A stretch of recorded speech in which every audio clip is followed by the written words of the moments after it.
Eu cumprimento você, querido ouvinte, com a gloriosa paz do nosso Senhor e Salvador Jesus Cristo. Através deste testemunho, você será alcançado e sua vida será mudada. E a partir deste momento, eu deixo para você um versículo da Palavra de Deus, que se encontra em Romanos, o capítulo 8, e o versículo 1 a seguir, que diz da seguinte maneira: nenhuma condenação há para aqueles que estão em Cristo Jesus, que não vivem segundo o conselho da carne, mas segundo o Espírito. Minha vida começou quando eu tinha 3 anos de idade, com os meus pais de origem espírita, minha mãe kardecista e meu pai do candomblé, ambos exercendo alto grau no espiritismo, família de classe média. Um certo dia, andando com minha mãe no centro de São Paulo, fomos abordados por uma mulher, portanto, um brajá no seu corpo com um turbante branco na cabeça. Ela se identificou como mãe de santo. Após isto, ela falou com a minha mãe que eu tinha algo muito forte e que comparecêssemos até aquele local. Chegando lá, eu, praticante de artes marciais desde pequeno, já introduzido no terreiro, comecei a aperfeiçoar a prática daqueles rituais. Aos 9 anos, fui recebido como ogã de um terreiro. Ogã nada mais é do que chefe de cânticos de um trabalho espírita. Aos 11, tendo uma atividade diferente de outras crianças, pois vivia em meio a um terreiro e outros a uma academia. Aos 12 anos, meu pai faleceu com um câncer no pulmão direito. E foi aí que eu comecei a aprender o que é a vida lá fora. Minha mãe me deixou sozinho na cidade de São Paulo, apenas com minhas roupas, sem nenhum parente e sem lar, para que eu pudesse me abrigar. A partir daí, fui morar num centro espírita. Durante 15 dias, comi restos de comida de restaurante e comecei, a partir disso, criar ira dentro do meu pensamento e dentro do meu coração. Após isso, comecei a me aprofundar cada vez mais, a me aprofundar nos aspectos da linha do espiritismo, estudando a fundo o que é o candomblé, a umbanda, o que é a quimbanda, o vudulismo, a magia negra, a bruxaria e o satanismo.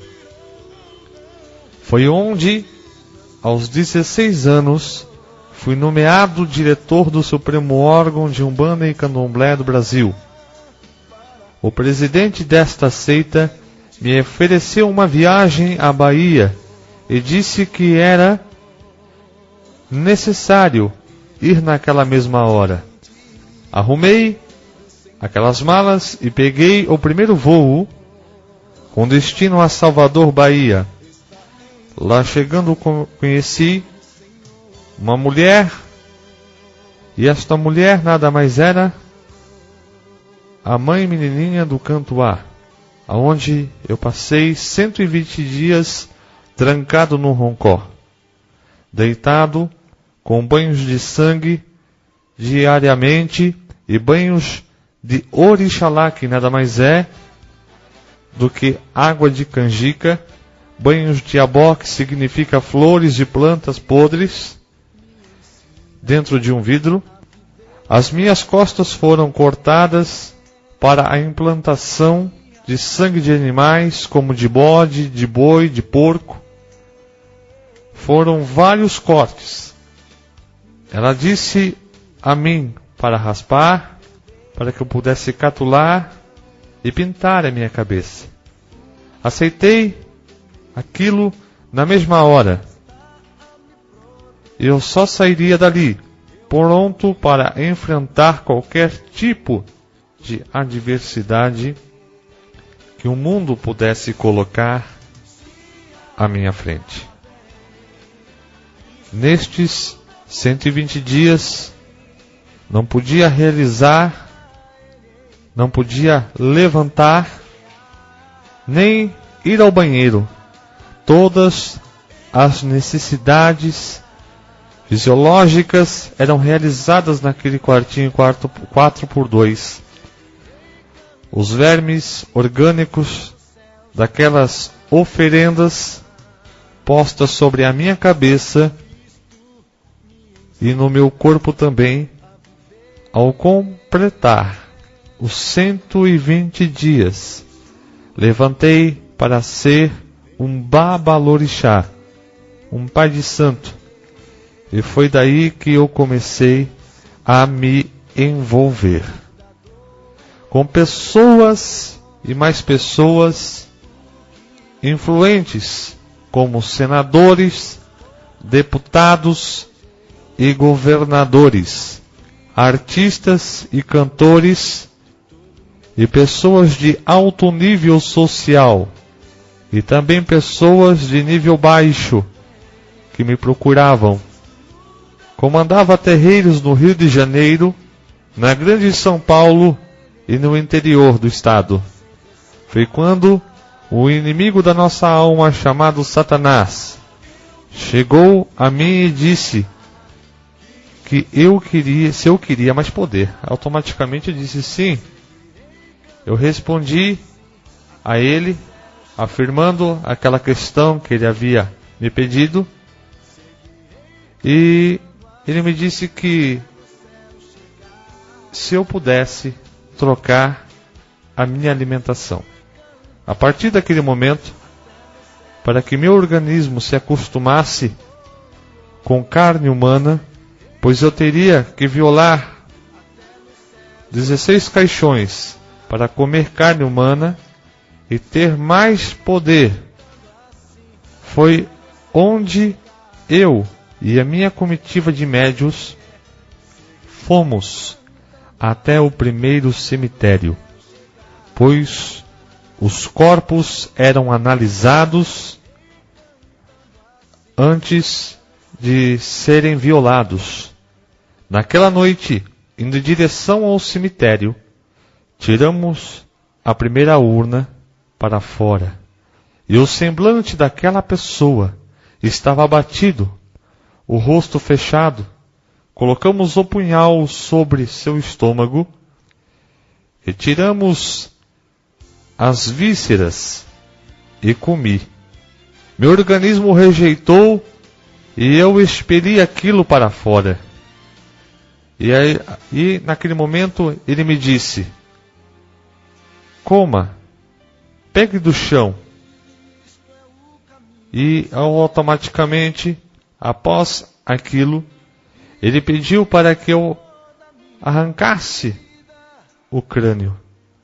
Arrancasse aquele crânio daquele morto e comêssemos a massa encefálica e bebemos o sangue do crânio e sucessivamente até chegar na 16ª pessoa. Foi ao analisar no velório desta última vítima que eu questionei o povo que eu acompanhava aquela esquife. Não chorava. Eu notei como Jesus também, ao ver aquela esquife passando,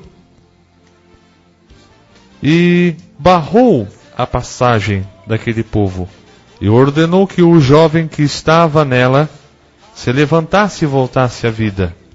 A partir daquele momento, Deus já estava dando ordem aos anjos a respeito da minha vida.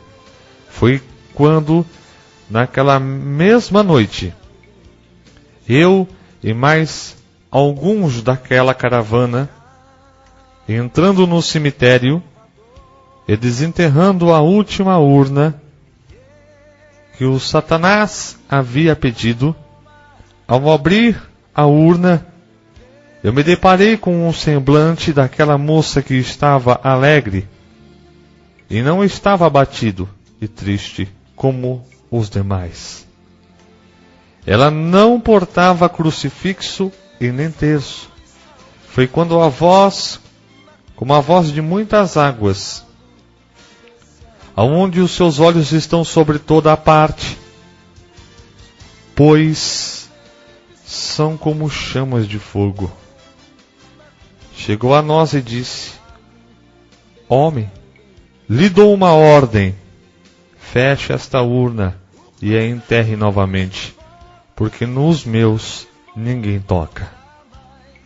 Era uma voz diferente, uma voz que trazia temor e tremor, pois a voz de Satanás traz consigo medo e pânico, pois o próprio Jesus disse: eu vim para que tenham vida, e vida com abundância. Após isto, ao enterrarmos e sairmos correndo do cemitério, mas no dia seguinte a curiosidade falou mais alto. Voltei ao cemitério pela manhã e vi uma placa pequena naquele jazido, escrito: o Senhor é o meu pastor e nada me faltará. Deus, Ele guarda até os restos mortais daqueles que o invocam e o temem, e os livra de todo mal. Comecei então a pensar na vida e, convidado a participar de um congresso mundial de feitiçaria e bruxaria em Goiânia, naquele teatro, um africano trazia em suas mãos um vidro preto, e tirando de dentro deste pequeno vidro, um feto. E este feto andou e falou no palco. Em segundo lugar, um tailandês que fez chover fogo no palco. E em terceiro, um chinês fez a sua imagem ser refletida em vários fragmentos de um espelho quebrado, e eu fui nomeado o quarto ex-bruxo do mundo, pois mostrando uma maquete da cidade de Goiânia, durante 45 minutos, a cidade ficou em blackout. E somente aquele palco tinha luz.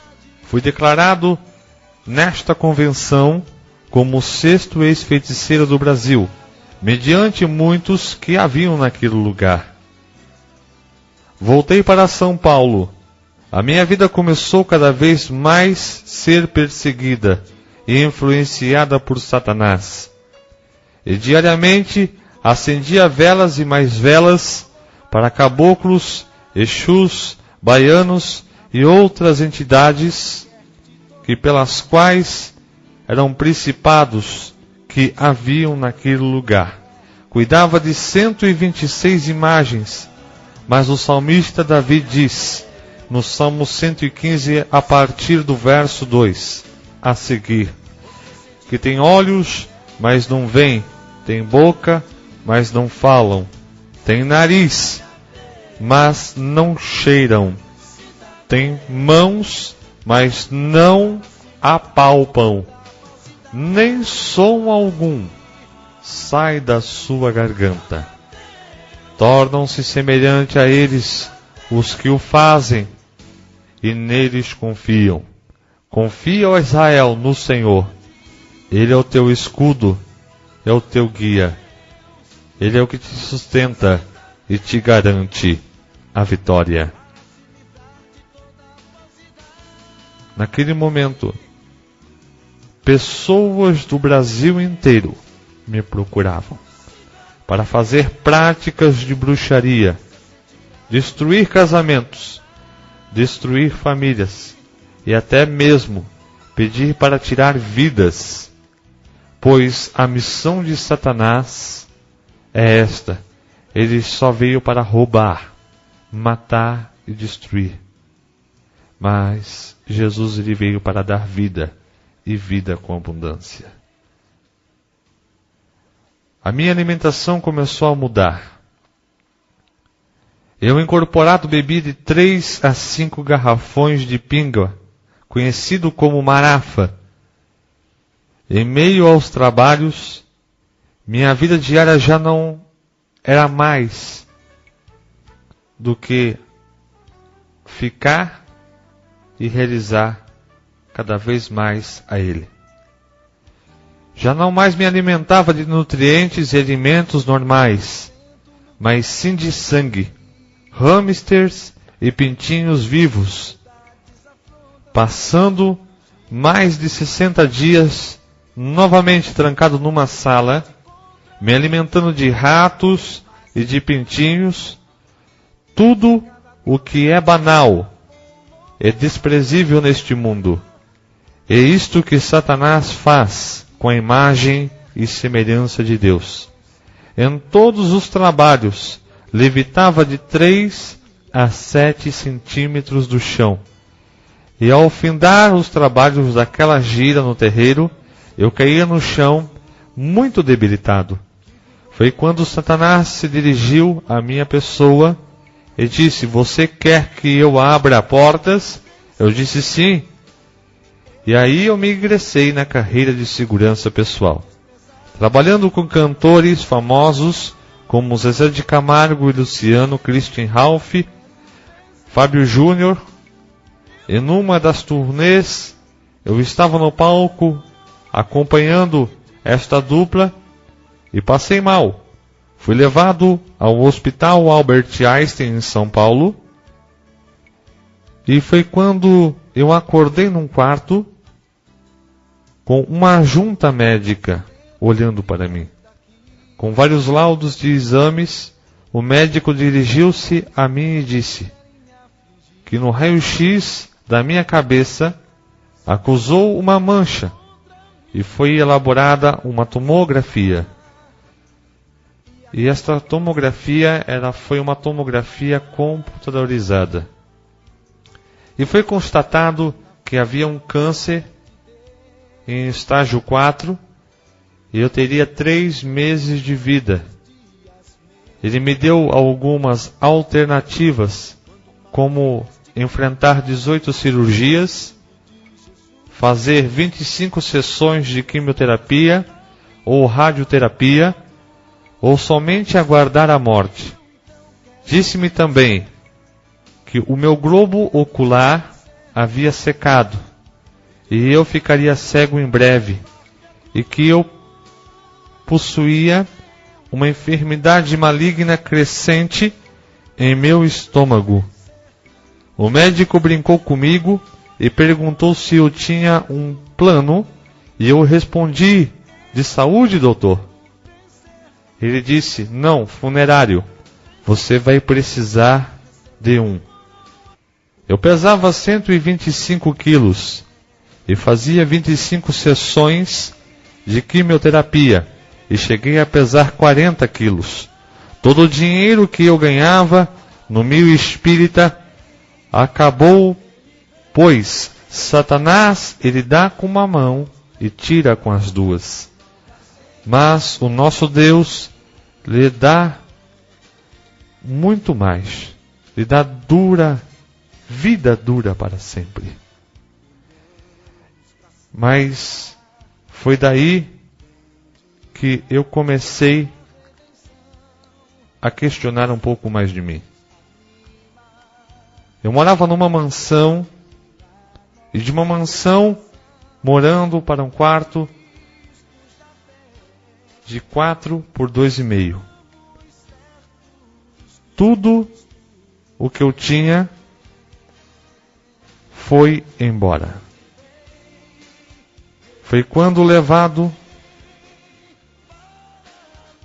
àquele quintal onde eu estava derramando um pouco de água, passou um rapaz trajando um terno preto e um livro na mão direita. Eu fui ao portão e, ao chegar ao portão, voltou atrás este homem e me disse: "Você é o Marcos?" Eu disse sim. Ele disse: "Ok. Eu vim lhe convidar para você vir comigo a uma reunião." E eu na mesma hora disse sim. Pedi que ele aguardasse eu mudar de roupa para nós irmos. Ao entrar naquele quarto onde eu morava, pensei: ele deve ser maçom. Só que Satanás chegou ao meu ouvido e me disse: "Vai preparado." Eu peguei um brajá, que é uma guia transpassada, e coloquei no meu corpo. E Satanás disse que não era esta preparação que ele queria. E ele me levou a pegar uma arma que eu portava, pois eu era extremamente violento naquela época. Eu era segurança e eu andava com uma 765 na cintura, uma 44 Magnum nas costas, uma 12 repetidora e uma Winchester 15 tiros. Levei a 765 mais 2 pentes municiados e fui com o rapaz para o lugar que combinamos. Só me restava 2 meses de vida e eu já estava cego. Cheguei à porta daquele templo e o porteiro 2x2, 4x4, parecia um armário, olhou para mim e me disse, com a sua mão estendida e o seu rosto, um sorriso: "A paz do Senhor." Pois até então eu não sabia o que era paz, eu não sabia o que era tranquilidade. Ele notou que eu portava uma arma, pois aquele irmão era militar e tinha experiência nesta área. Fui convidado a sentar na primeira fileira daquela igreja. Eu não queria sentar na primeira, e sim na última. E começamos a debater. Ele, tomado pelo Espírito Santo, pronunciou uma frase com muita unção e autoridade de Deus. Ele olhou bem dentro dos meus olhos e falou: "Sente na frente, em nome de Jesus Cristo." Porque há poder no nome de Jesus Cristo. Era um culto das irmãs do ciclo de oração. De repente, eu escutei alguém chamando o meu nome. E o som vinha da porta de entrada. Minha vontade era de sair dali correndo. Era uma irmã que estava pregando a palavra de Deus. Eu olhei para a porta e vi que não podia entrar na igreja, pois havia naquela porta 2 seres celestiais vestidos de branco, com lanças transpassadas de fogo em ambas as mãos. E ele só gritou para mim: "Atira nesta mulher." Coloquei a mão dentro da camisa e engatilhei a arma para atirar nela. Antes mesmo de eu sacar a arma, ela disse: "Moço, se você me matar agora, daqui vou para o céu. Mas e você? Para onde você vai?" Quero lhe dizer uma coisa: maior é o que está em mim do que o que está no mundo. Agora,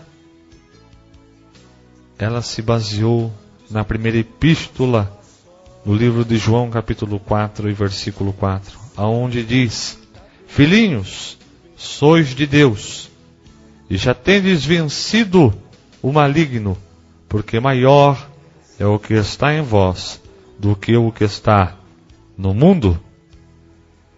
Foi naquela mesma hora, senhores, que eu me senti como se estivesse imobilizado. E eu estava pois nem um só músculo do meu corpo se movia. E ela começou a falar tudo a respeito da minha vida, do meu passado, do meu presente e coisas que viriam ao meu futuro.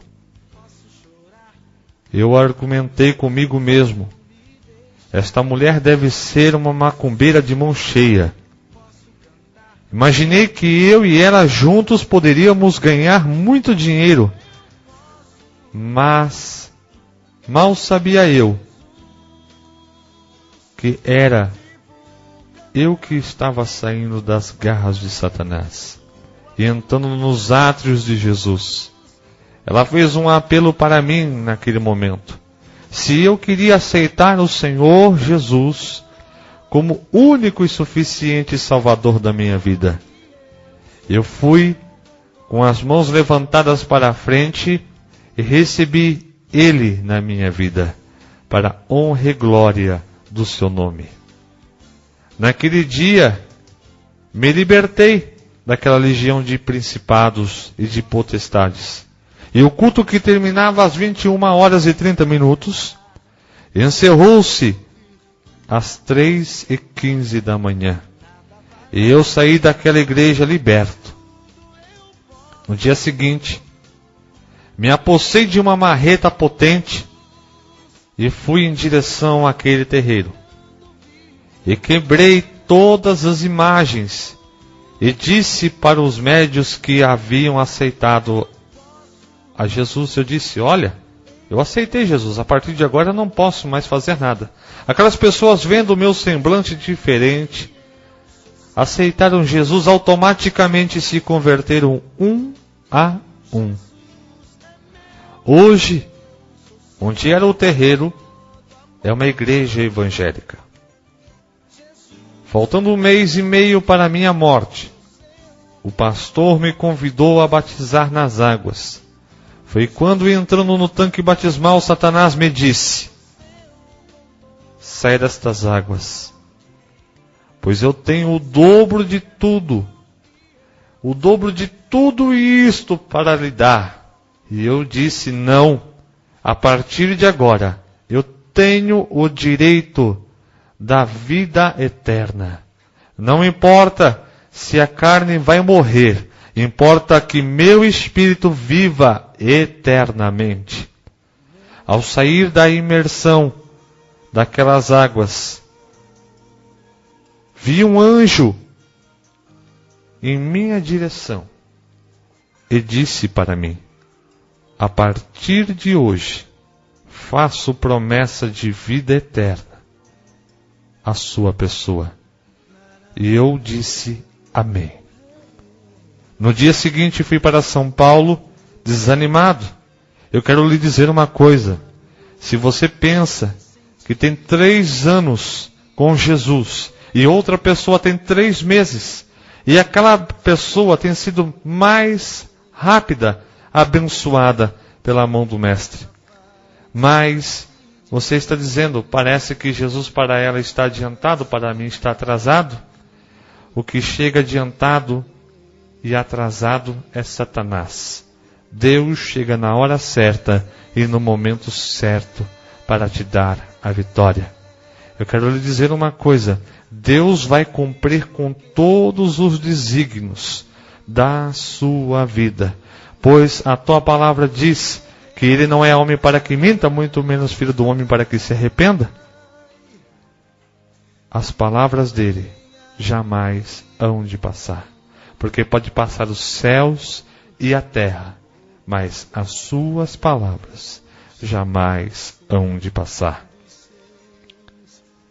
Ao descer do ônibus, no centro, ao caminho do hospital, uma mulher que nunca vi segurou no meu braço e disse: moço, o mesmo Deus que você serve é o Deus que eu sirvo, e Ele manda lhe dizer que você vai sair curado hoje. E eu disse: amém, porque a Bíblia diz: quando 2 ou mais de vós concordardes aqui na terra, será também ali no céu.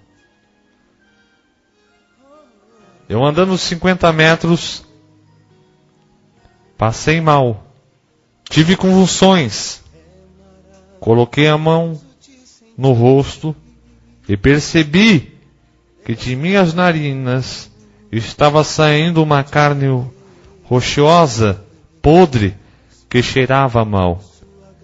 Senti um atordoamento e pedi para um taxista parado naquele local que me levasse ao hospital.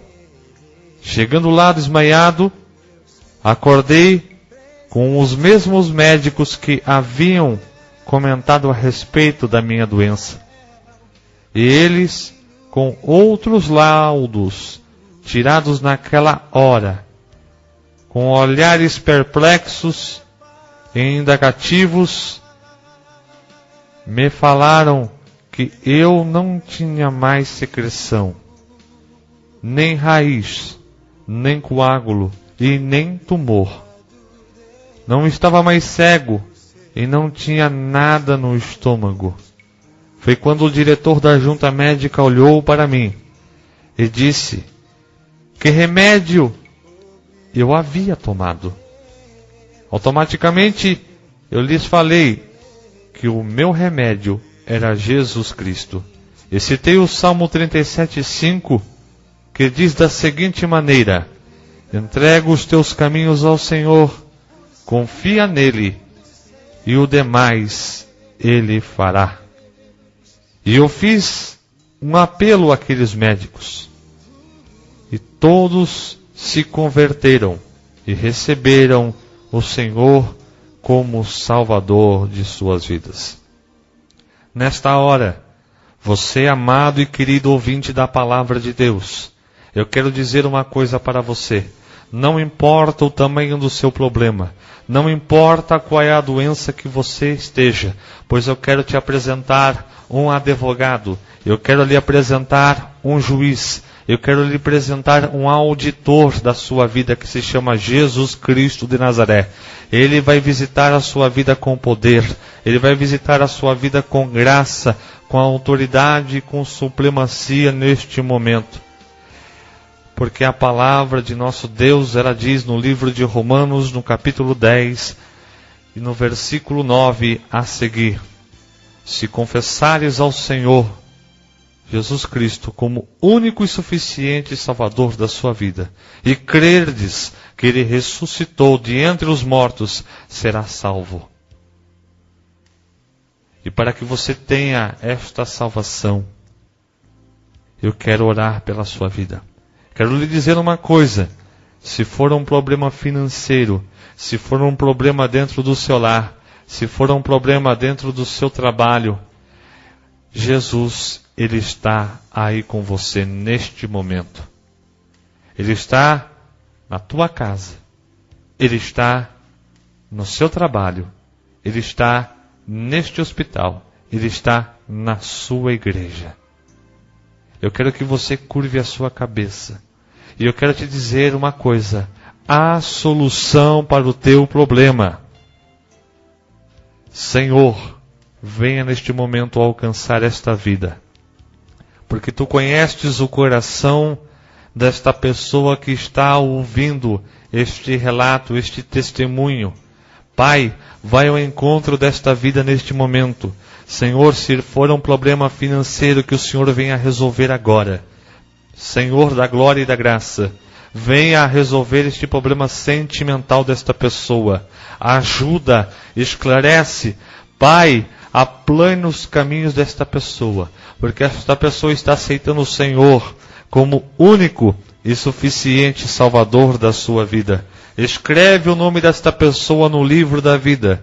Coloca os pecados dela neste grande mar do esquecimento. Sela com o teu sangue. Capacita ela para a vitória. Em nome de Jesus Cristo. Amém. E amém.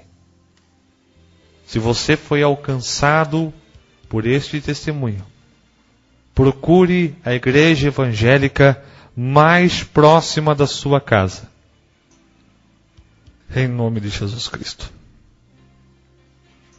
Eu quero lhe dizer que Deus vai cumprir com todos os desígnios da sua vida, que pelas quais um dia Ele fez promessa dentro de você.